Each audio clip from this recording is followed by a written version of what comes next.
We're joined now by Elleithee, Executive Director of Georgetown University's Institute of Politics and Public Service and the former press secretary to Hillary Clinton, and a man who was married by Tim Kaine. That's right. Your connections in this convention are everywhere. This is a big weekend for me. Exactly. So let's talk about those two in a minute, but let's talk about Bill Clinton first. You've seen a lot of Bill Clinton speeches. How would you rank this one? What did it do? If you're watching at home, what did it do for you? What did it not do for you? Yeah, I think it was an incredibly important speech, and it was a speech that only he could give. You know, if he needed to accomplish anything tonight, it was just to reintroduce a different side of Hillary to the American people. The campaign has a joke that she's the most famous person in the world that nobody really knows. And I think there's some truth to that. Yeah. She doesn't really show the personal side very much. And so he was able to, in a very effective way, tell a story, not give a speech, tell a story about Hillary Clinton and who she is and what kind of a person she is, a woman, a mother, a wife, a change agent. Yeah. And a life partner for him. They need to do more of that. Yeah. Right? I mean, with her. And that's a story about Hillary Clinton he hasn't told very much. That's and I right. think the reason he needed to tell it was kind of illustrated by what the Republicans did at their convention last week. And he referred to that. He said they turned her into a cartoon character. Let's listen to what President Bill Clinton said on that point. Well, if you win elections on the theory that government is always bad and will mess up a two-car parade, a real change maker represents a real threat. So,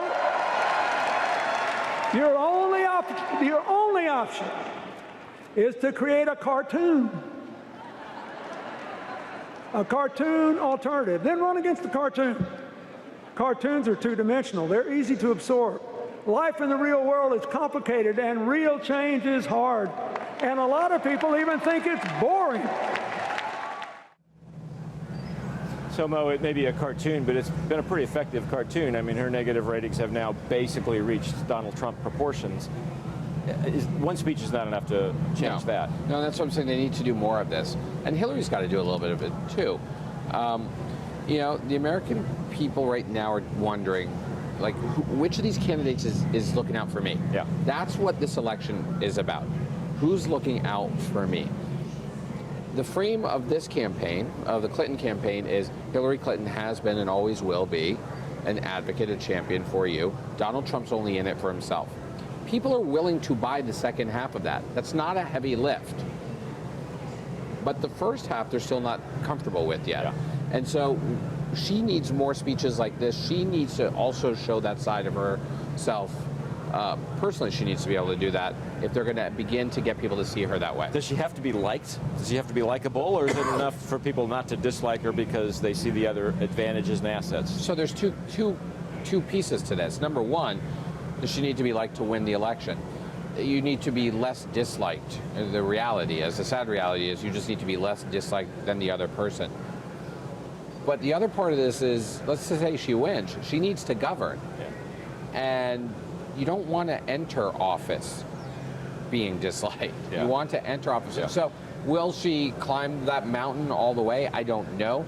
But I do think it's important that she could win this race without being any more likable. But I don't think that's what you want. I think she needs to begin to mitigate that. You know, you made the reference to how well-known Hillary Clinton is. Tomorrow night, the attention shifts to Tim Kaine, a guy that you know well, I know well, but that most Americans don't know well. You know him well enough. You worked for him. As I said, he officiated at your wedding. That's you know him really well. What Tim Kaine will come across tomorrow night in your guess? Who he is. Tim Kaine is the most authentic, genuine person in public life that I've ever known.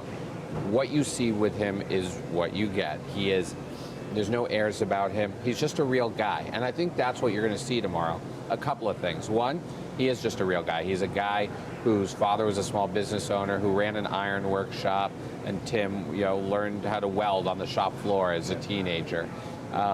You're going to see, so he gets those middle-class values. I think, number two, you're going to see a real commitment to social justice and breaking down barriers. He'll, I'm sure, talk about his time as a missionary. He took a year off of Harvard Law School to go be a missionary in Honduras, where he taught welding and carpentry to poor children. After law school, he moved to Richmond, where he became a civil rights attorney in the capital of the Confederacy. One of the few white families at an all-black Catholic church, or predominantly black Catholic church. He's been, committed to breaking down barriers his whole life. And 3, I think you're going to see him defend her and push back on some of the Republican attack lines while drawing the contrast. Not go on the attack. That's not his style. Yeah. But draw real contrast. But does he have to worry about some of the Democratic attack lines against him? I mean, he's a moderate Democrat. He's not a liberal Democrat. He's not a favorite on the left wing. There's been a lot of tension on that floor this week between those two parts of the party. Are we going to see it when he shows up tomorrow night? It's fun. I laugh a little bit because I fought 2 hard-fought races in Virginia at his side, where the only line of attack on him was he's too liberal for Virginia. It's all relative, though. Now he's not liberal enough, I guess. Look, I mean, my definition of a populist is someone who's looking out for you. My definition of a progressive is someone who's breaking down barriers. If you look at his history, there's very little in his record that should make progressives and populists unhappy. As I said, he is a guy who's committed to social justice. He is a guy who fights the NRA in its home state, who was for clean energy in a coal state, who fought tobacco in a tobacco state. You can go on and on. It's an anti-death penalty in one of the highest execution rates in the country. So he's been good on populist and progressive issues. What he needs to do is really continue to draw the contrast in the Clinton-Kaine vision of the world against the Trump vision of the world. It'll be a fascinating night, Mo. Thanks for filling us in a little bit. Hope we can keep talking as the election unfolds. Looking forward to it. Appreciate it very Thanks. much. Good to see you.